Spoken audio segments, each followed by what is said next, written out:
तो सुनो बच्चों, फोटोसिंथेसिस का आज देखेंगे कौन सा, लाइट रिएक्शन। कौन सा बताओ? तो फोटोसिंथेसिस का टोटल कितना रिएक्शन होता है? दो, मतलब दो जगह रिएक्शन होता है, एक लाइट रिएक्शन, दूसरा डार्क रिएक्शन। लाइट रिएक्शन को लाइट डिपेंडेंट रिएक्शन भी बोला जाता है। कौन सा रिएक्शन बताओ? Light dependent reaction. Light dependent reaction because of this reaction only occur on the presence of light. ठीक है, तो मैंने डार्क रिएक्शन के बारे में बताया था कि डार्क रिएक्शन में लाइट का जरूरत नहीं होता, ठीक है, पर लाइट के प्रेजेंस में डार्क रिएक्शन हो सकता है। समझ में आया या नहीं आया? अब देखो यहाँ पर बेसिक्स देखो, बताओ बच्चों, लाइट रिएक्शन या डार्क रिएक्शन दोनों रिएक्शन होगा कहां पर? क्लोरोप्लास्ट। कहां पर बताओ? क्लोरोप्लास्ट। तो ये एक क्लोरोप्लास्ट है। क्लोरोप्लास्ट कहां पर रहेगा रे? Mesophyll cell. मेसोफिल सेल में कहां पर रहेगा? मेसोफिल सेल कहां पर रहेगा? लीफ में। ज्यादा से ज्यादा कहां पर बताओ? लीफ में रहेगा।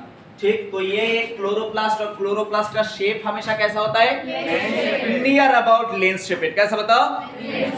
तो देखो, ये एक क्लोरोप्लास्ट है, और क्लोरोप्लास्ट के अंदर ये जो चक्का जैसा मिल रहा है, ठीक है, बिस्किट जैसा सजा के रखा ना। हाँ, बिस्किट जैसा ही दिख रहा है ना। एक अगर मैरी बिस्कुट तुम ऐसे सजा के रखोगे तो कैसा लगेगा? वैसा ही दिख रहा है, ठीक है। तो ये मैरी बिस्किट जैसा है कि क्या दिख रहा है रे? मैरी नाम का कोई है क्या अपना क्लास में? ठीक है, चलो, ये मैरी बिस्किट जैसा क्या दिख रहा है? इसको बोलते ग्राना। क्या बोलते रे? हाँ, तो ये हो गया ग्राना। ग्राना, ठीक है। और ग्राना किससे बनता है? ये मैरी बिस्किट जैसा। अगर एक मैरी बिस्किट को उठाया, एक बिस्किट को उठाया, तो वो बिस्किट क्या होगा कंसीडर करोगे बताओ? Thylakoid plate. कौन सा? Thylakoid plate. और एक ग्राना के अंदर होता है कौन सा रिएक्शन रे बेटा? लाइट रिएक्शन, ठीक है।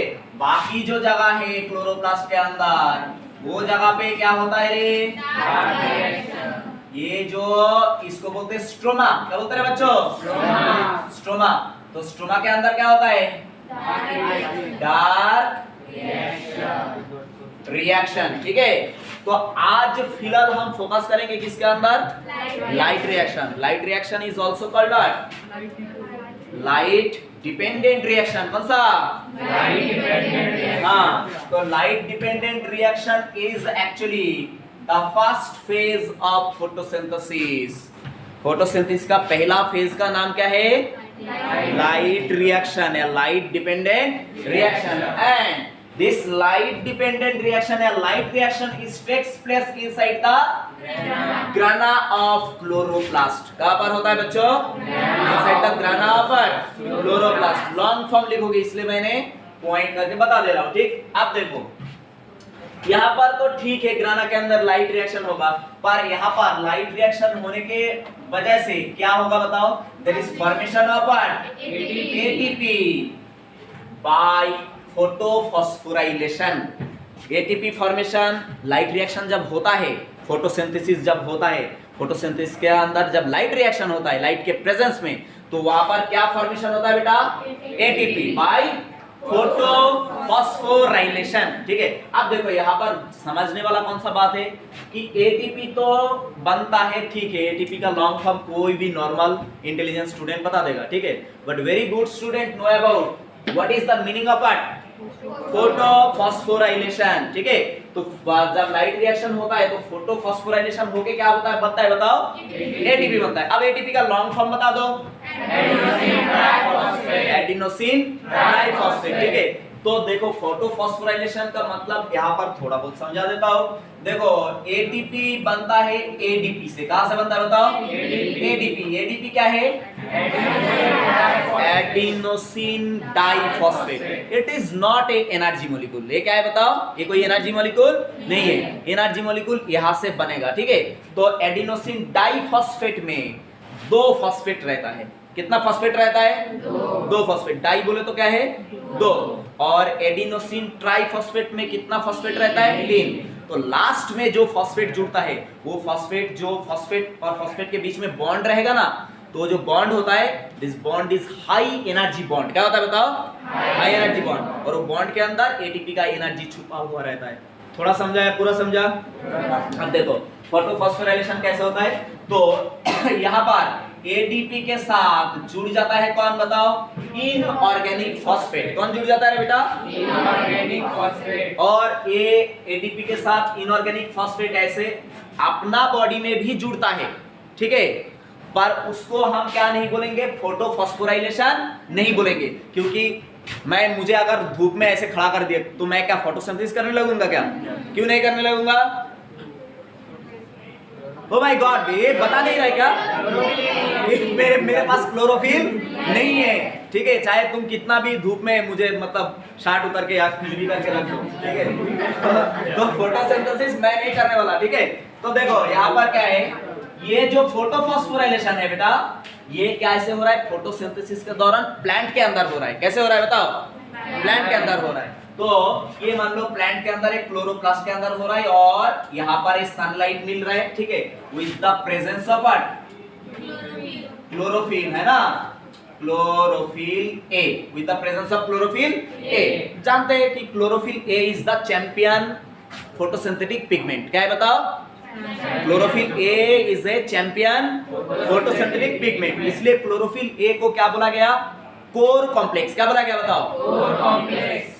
कोर कॉम्प्लेक्स या कोर पिगमेंट। क्या बोला गया बताओ? मेन प्रिंसिपल पिगमेंट बोला गया, ठीक है। अब देखो क्लोरोफिल के प्रेजेंस में क्या हो गया? एडीपी के साथ क्या मिल गया बताओ? फॉस्फेट मिल गया, ठीक है। तो यहाँ पर तैयार होता है क्या बताओ? एटीपी। क्या तैयार होता है बताओ? एटीपी के साथ जब पीआई बन गया, मिट गया, मतलब मिट गया नहीं, छूट गया, तो क्या हो गया बताओ? बन गया एटीपी। किसके प्रेजेंस में बना एटीपी? सनलाइट के प्रेजेंस में। किसके प्रेजेंस में बताओ? ये एरो का मतलब क्या है? सनलाइट, ठीक है। और ये किसके प्रेजेंस में है बताओ? क्लोरोफिल के प्रेजेंस में। क्योंकि ये कहां पर हो रहा है? ग्राना या स्ट्रोमा के अंदर, ठीक है, ग्राना के अंदर हो रहा है, क्योंकि ये कौन सा रिएक्शन हो रहा है? Light reaction. तो ऑब्वियसली ग्राना के अंदर हो रहा है। तो यहाँ पर ये क्या बना? एटीपी। क्या बना? एटीपी। तो इसलिए इसको बोलते हैं फोटो फॉस्फोराइलेशन। फॉस्फोराइलेशन मतलब क्या है? फॉस्फेट किसी के साथ जुड़ जाना। फॉस्फोराइलेशन मतलब क्या है? फॉस्फेट किसी के साथ जुड़ जाना। तो किसके साथ जुड़ा? एडीपी के साथ जुड़ा। और किसके प्रेजेंस में जुड़ा? सनलाइट। इसलिए फोटो। फोटो मतलब क्या है? लाइट। बात समझ में आया या नहीं आया? ठीक है। तो इसके थ्रू ये लाइट रिएक्शन में क्या बनता है? Formation of ATP and that is called what? Photophosphorylation. दूसरा क्या होता है? यहाँ पर होता है फोटोलाइसिस। ये लाइट रिएक्शन के अंदर और क्या होता है बताओ? Photolysis of water and leading to formation of what? NADPH and evolution of what? Evolution of what? Oxygen. ये पॉइंट को भी बड़ा ध्यान से तुमको समझना होगा, ठीक है, कि पहले मैंने बोला लाइट रिएक्शन के अंदर क्या होता है बेटा? Formation of ATP by photophosphorylation. दूसरा पॉइंट क्या होता है? दूसरा और क्या होता है? There is photolysis of water. Photolysis मतलब क्या है? लाइट के प्रेजेंस में वाटर टूट जाएगा। फोटोलाइसिस मतलब क्या है बताओ? लाइट के प्रेजेंस में, सनलाइट के प्रेजेंस में वाटर क्या हो जाएगा? टूट जाएगा। हाँ, और वाटर टूट के क्या क्या बनाएगा बताओ? NADPH mean what? Nicotinamide, adenine, dinucleotide, phosphate, ठीक है। और ऊपर से और क्या बनता है बताओ? ऑक्सीजन बनता है। आपको वो एक्सपेरिमेंट याद है? वन नाइल का एक्सपेरिमेंट याद है कि उन्होंने क्या बताया था? उस साइंटिस्ट ने क्या बताया था कि oxygen is evolve from by the splitting of water, not from CO2। तो ये याद करो। तो यहाँ पर ये ऑक्सीजन इवोल्यूशन कहाँ पर होता है? लाइट रिएक्शन में। कहाँ पर बताओ? By the splitting of water. और वाटर स्प्लिट होने का जो प्रोसेस है उसको क्या बोलते हैं? फोटोलाइसिस। फोटो क्यों ऐड किया? विद द, क्योंकि इट इज ओकर with the presence of light. बोलो बात को समझा या नहीं समझा? समझा? तो देखो कल मैंने बताया था ना, यहाँ पर देखो, मान लो ये तुमने क्या लिया? वाटर लिया। क्या लिया बताओ? कितना मॉलिक्यूल लिया? 2 मॉलिक्यूल लिया। तुमको समझाने के लिए मैंने 2 मॉलिक्यूल लिया, ठीक है। तो ये वाटर अगर लाइट के प्रेजेंस में, क्लोरोफिल के प्रेजेंस में अगर ये टूट गया, ठीक है, तो क्या होता है? यहाँ पर कितना हाइड्रोजन आयन बनेगा बताओ? 4H+ आयन बनेगा। क्योंकि यहाँ पर हाइड्रोजन कितना 2 into 2 कितना होता है 4, तो हाइड्रोजन आयन कितना हो गया 4। हाइड्रोजन पहले ही आयन में लिख दिया, पर एक्चुअली होता है हाइड्रोजन, क्या होता है बताओ 4 हाइड्रोजन, और उसके साथ क्या बच गया, ये देखो 2 क्या है इसके पास ऑक्सीजन, ठीक है, तो यहाँ पर प्लस क्या कर दो O2, ठीक है, तो ये जब टूट जाएगा तो ऐसा हो जाएगा ना। अब देखो यहाँ पर टूटने का और एक रीजन क्या है, ये हाइड्रोजन H प्लस आयन में कब कन्वर्ट हो जाएगा, जब यहाँ से 4 हाइड्रोजन है ना, तो एक हाइड्रोजन के पास कितना इलेक्ट्रॉन रहता है, देखो हाइड्रोजन पीरियोडिक टेबल में हाइड्रोजन कहां पर रहता है, सबसे पहले रहता है क्या नहीं रहता, पीरियोडिक टेबल में हाइड्रोजन सबसे पहले रहता है ना, तो हाइड्रोजन में क्या रहता है बताओ, एक इलेक्ट्रॉन रहता है और एक क्या रहता है प्रोटॉन, यहाँ पर कोई न्यूट्रॉन है नहीं, ठीक है, तो ये मान लो हाइड्रोजन। अब देखो ये हाइड्रोजन का इलेक्ट्रॉन अगर तुमने निकाल लिया तो हाइड्रोजन खुद नेगेटिविटी छोड़ दिया तो ये खुद क्या बन जाएगा पॉजिटिव, मतलब इसके पास हाइड्रोजन आयन के पास अभी क्या है, खाली प्रोटॉन है, क्या है बताओ, वो बेचारे के पास था क्या, एक इलेक्ट्रॉन था और एक क्या था प्रोटॉन था, अब एक इलेक्ट्रॉन निकाल के चला गया, अब बच गया क्या और उसके पास प्रोटॉन बच गया, समझ में आया, इसलिए H प्लस आयन को क्या बोला जाता है बताओ, प्रोटॉन भी बोला जाता है, क्या बोला जाता है बताओ प्रोटॉन, समझ में आया। तो यहाँ पर देखो ये 4 हाइड्रोजन के पास से कितना इलेक्ट्रॉन निकाल सकते हो तुम, 4, ठीक है, तो यहाँ पर से क्या निकल जाएगा बताओ 4 इलेक्ट्रॉन, ठीक है। अब देखो मैंने एक बार बताया था, थोड़ा बहुत इसका आइडिया भी क्लियर कर देते हैं। यहाँ पर मैंने बताया था फोटो सिस्टम, क्या बताया था बताओ, फोटो सिस्टम 1, उसके बाद फोटो सिस्टम 2, ठीक है, तो फोटो सिस्टम किससे बनता है बेटा, किससे बनता है बताओ, बोलो रे, accessory pigment plus what, core complex, किससे बनता है बताओ, accessory pigment plus what, core complex, right, तो ये हो गया कोर कॉम्प्लेक्स में कौन रहता है, क्लोरोफिल ए, और ये जो एक्सेसरी पिगमेंट है यहाँ पर क्या रहेगा, यहाँ पर रहेगा क्लोरोफिल बी, उसके बाद क्या रहेगा जैंथोफिल, उसके बाद क्या रहेगा कैरोटीनॉइड, तो ये सब मिलके यहाँ पर क्या बनाएगा एक्सेसरी पिगमेंट, क्या बनाएगा एक्सेसरी पिगमेंट। अब इसको तुम क्या कर दो, सनलाइट दे दो, ये फोटो सिस्टम है कहां पर, ग्राना के अंदर, कहां पर बताओ, ये लाइट रिएक्शन हो कहां रहा है, ग्राना के अंदर, तो सारा चीजें कहां पर हो रहा है, ग्राना के अंदर, ठीक है। अब इसको तुम लाइट दे दो, लाइट दे दो, तो क्या करेगा बताओ, ये जो एक्सेसरी पिगमेंट है, ठीक है, तो एक्सेसरी पिगमेंट को क्या बोला जाता है, एंटेना भी बोला जाता है, याद है क्या, एंटेना या तो लाइट हार्वेस्टिंग कॉम्प्लेक्स या तो लाइट हार्वेस्टिंग सिस्टम भी बोला जाता है, ठीक है। तो ये पूरा सनलाइट को कहां पर फनेल कर देता है बताओ, क्लोरोफिल पे, मतलब कोर कॉम्प्लेक्स को, किसको बताओ, कोर कॉम्प्लेक्स। अब यहां से क्या निकलता था, एक्साइटेड इलेक्ट्रॉन, क्या निकलता था बताओ, अब ये इलेक्ट्रॉन का सोर्स कहां से आता है, ये तुमको क्लियर करना पड़ेगा ना क्यों, इलेक्ट्रॉन कहां से आ रहा है बताओ, अरे मुझे मतलब उसको क्या बोलते हैं, डक्कर आया था, हाँ डक्कर आया था, ठीक है, तो वो लोग देने तो सुकून से देना पड़ता है वो सब, है ना। तो ये इलेक्ट्रॉन जो निकला, ये इलेक्ट्रॉन का सोर्स कहां से बताओ, देखो कुछ समझ में आता है क्या, व्हाट आर स्प्लिटिंग हो गए, my son, my dear, my daughter, समझा, हाँ, ये वाटर स्प्लिट होता है तब जाके क्या होता है, ये ऑक्सीजन इवोल्यूशन होता है और हम सांस लेते हैं, ब्रीथ,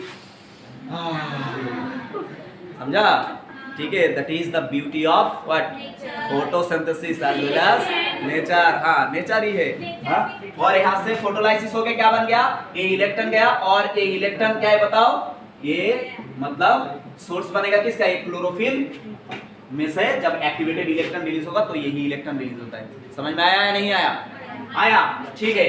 तो ये हो गया कौन सा बताओ, लाइट रिएक्शन का फंडा। अब देखो डॉक्टर अर्नन बोल के एक साइंटिस्ट, कौन सा साइंटिस्ट बताओ, डॉक्टर अर्नन, कौन बताओ रे बच्चों, डॉक्टर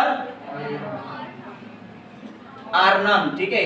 इन्होंने क्या किया था, ये जो लाइट रिएक्शन है इनको 2 पार्ट में डिवाइड किया था, कितना पार्ट में डिवाइड किया था बताओ, डॉक्टर अर्नन क्या किया था बताओ, व्हेन एक्साइटेड इलेक्ट्रॉन इज क्या हुआ यहाँ पर, produce from the core complex, this electron is carry और दिस इलेक्ट्रॉन इज ट्रांसफर और वॉक थ्रू डिफरेंट कॉम्प्लेक्स। मैंने क्या बताया, स्टेटमेंट आपने समझा नहीं होगा, ये यहाँ पर सनलाइट आया कहां पर आया? फोटो सिस्टम में। कहां पर बताओ? एक कोई भी फोटो सिस्टम हो सकता है। फोटो सिस्टम 1 भी हो सकता है, फोटो सिस्टम 2 भी हो सकता है, ठीक है। अब सनलाइट जब भी आया तो ये एक्सेसरी पिगमेंट क्या किया, ये सनलाइट को किसको फनेल कर दिया? क्लोरोफिल ए को, मतलब किसको? Core complex. किसको बताओ? Core complex. तो यहां से ये सनलाइट को एब्जॉर्ब करके यहां से क्या रिलीज हुआ? Excited electron. खाली इलेक्ट्रॉन नहीं, कौन सा इलेक्ट्रॉन बताओ? एक्साइटेड इलेक्ट्रॉन रिलीज हुआ। अब ये इलेक्ट्रॉन तो तुम ऐसे पकड़ नहीं सकते, प्लांट भी पकड़ नहीं सकते, ये फालतू में घूमने वाला चीज नहीं है। तो इसको कैरी फॉरवर्ड होने के लिए, ट्रांसफर होने के लिए क्या चाहिए? Different complex. क्या चाहिए बताओ? डिफरेंट क्या? Complex, protein complex. डिफरेंट क्या? प्रोटीन कॉम्प्लेक्स, जिसको बोलते इलेक्ट्रॉन कैरियर। क्या बोलते बताओ? Electron carrier. अब ये इलेक्ट्रॉन जब डिफरेंट इलेक्ट्रॉन कैरियर से क्या करेगा बताओ? कैरी फॉरवर्ड होगा, तो ये एक्साइटेड इलेक्ट्रॉन इसका एनर्जी क्या करने लगेगा बताओ? लूज करने लगेगा। क्या करने लगेगा बताओ? लूज करने लगेगा। तो वो लूजिंग एनर्जी से क्या बनेगा बताओ? ATP and what? NADPH। क्या बनेगा बताओ? लूजिंग एनर्जी से, इलेक्ट्रॉन का लूजिंग एनर्जी से क्या बनेगा? NADPH and what? ATP। अब देखो यहाँ पर और एक एमसीक्यू बताते हैं। This NADPH is also a energy molecule. NADPH क्या है बेटा? It is also a what? Energy molecule. 1 molecule of NADPH is equivalent to 3 molecule of ATP। कितना मॉलिक्यूल ATP बताओ? 1 molecule of NADPH equivalent to how many ATP? 3 ATP। तो light reaction में ultimately क्या हुआ बताओ? ये जो एक्साइटेड इलेक्ट्रॉन फोटो सिस्टम से निकला, ये इलेक्ट्रॉन क्या हुआ? डिफरेंट इलेक्ट्रॉन कैरियर से क्या हुआ बताओ? क्या हुआ? आगे कैरी फॉरवर्ड हुआ। और ये जो एक्साइटेड इलेक्ट्रॉन ये कैरी फॉरवर्ड होने के पाथवे में क्या किया इसने? इसका जो एक्साइटेड स्टेट है, इसका जो एनर्जी है, ये क्या कर दिया? पाथवे में क्या कर दिया बताओ? लूज कर दिया। और वो लूजिंग एनर्जी से क्या बना बताओ? ATP and NADPH। ठीक है। जो ATP और NADPH जाके कहां पर फिर यूज होगा बताओ? डार्क रिएक्शन में। कहां पर बताओ? डार्क रिएक्शन में। वहां पर वो जाके मिल जाएगा किसके साथ? Carbon dioxide. किसके साथ? और जाके क्या बना देगा? ग्लूकोज। क्या बना देगा बताओ? अब जो बात मैं बताना चाह रहा था, डॉक्टर आर्नन क्या कहा? उन्होंने कहा ये जो इलेक्ट्रॉन कैरियर है, ठीक है, इलेक्ट्रॉन जो कैरी करके लेके जाता है डिफरेंट पाथवे से, ठीक है, ये इलेक्ट्रॉन का कैरी 2 तरह से हो सकता है। कितना तरह से हो सकता है बताओ? 2 तरह से हो सकता है। एक होता है साइक्लिक पाथवे। क्या होता है बताओ? Cyclic what? पाथवे। और एक होता है नॉन साइक्लिक पाथवे। क्या होता है बताओ? Non cyclic what? पाथवे। थोड़ा समझा या पूरा समझा? देखो ये जगह समझना बहुत जरूरी है फोटोसिंथेसिस का। हाँ बच्चों समझो, बात को समझो। ये इलेक्ट्रॉन जो है ना, ये फोटो सिस्टम में लाइट आया, और ये लाइट एनर्जी कौन, किसके पास ऐसा कैपेसिटी है जो लाइट एनर्जी को कन्वर्ट कर सकता है? केमिकल एनर्जी है, क्लोरोफिल ए। तो देखो अल्टीमेटली किसको एक लाइट एनर्जी दे दिया? क्लोरोफिल ए को ही दिया ना। ये क्लोरोफिल ए है ना फोटो सिस्टम के अंदर। तो क्लोरोफिल ए को जब दिया तो यहां से रिलीज होता है कौन सा? Excited electron. कौन सा बताओ? इलेक्ट्रॉन एक्साइटेड क्यों हुआ? क्योंकि उसको लाइट एनर्जी को क्या करके रखा बताओ? एब्जॉर्ब करके रखा।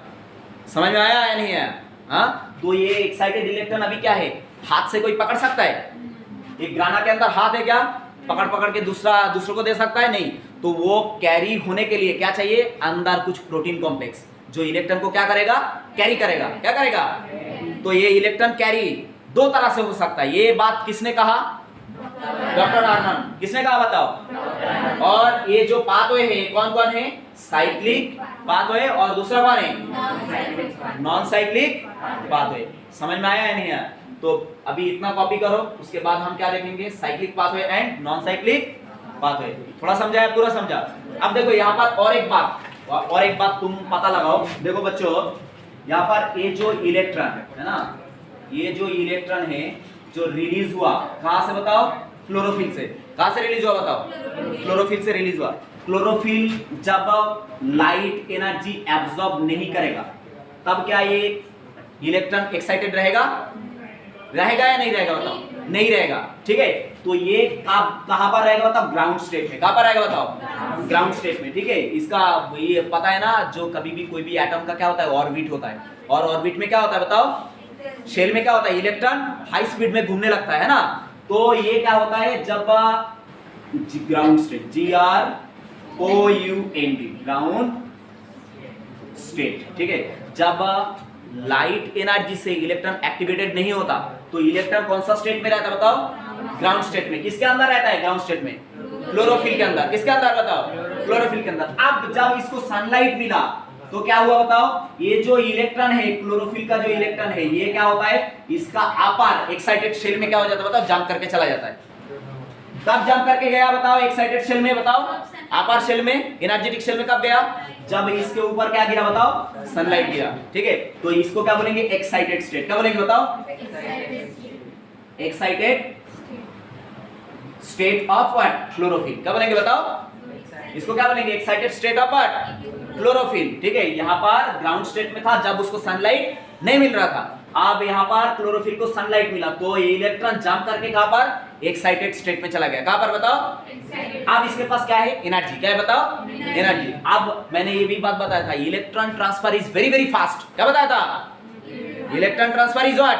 Very very fast. कितना फास्ट बताओ? इट इज फास्ट जैसे कि 10 टू द पावर, कितना फास्ट बताओ? 10 टू द पावर -9 पर सेकेंड, ठीक है। मतलब एक सेकेंड को अगर 10 करोड़ से आप डिवाइड कर दोगे तो जितना समय बनेगा, जितना सेकेंड बनेगा, उतना समय में क्या होता है? ये एक्साइटेड में आने के बाद इलेक्ट्रॉन क्या हो जाता है? रिलीज हो जाता है और कैरी होने लगता है। कौन सा पाथवे इसे बताओ? Cyclic and non cyclic. और इसका पाथवे में क्या क्या बनता है बताओ?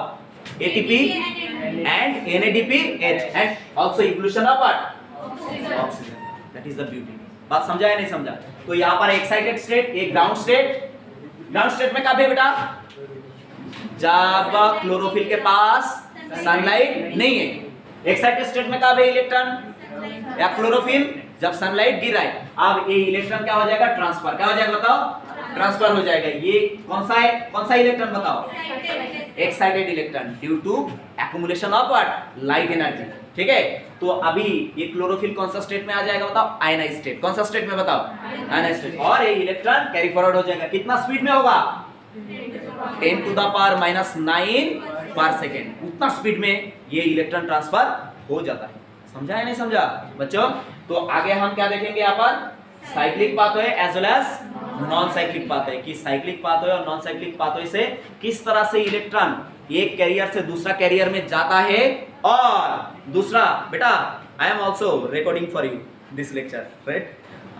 तो क्या है यहाँ पर?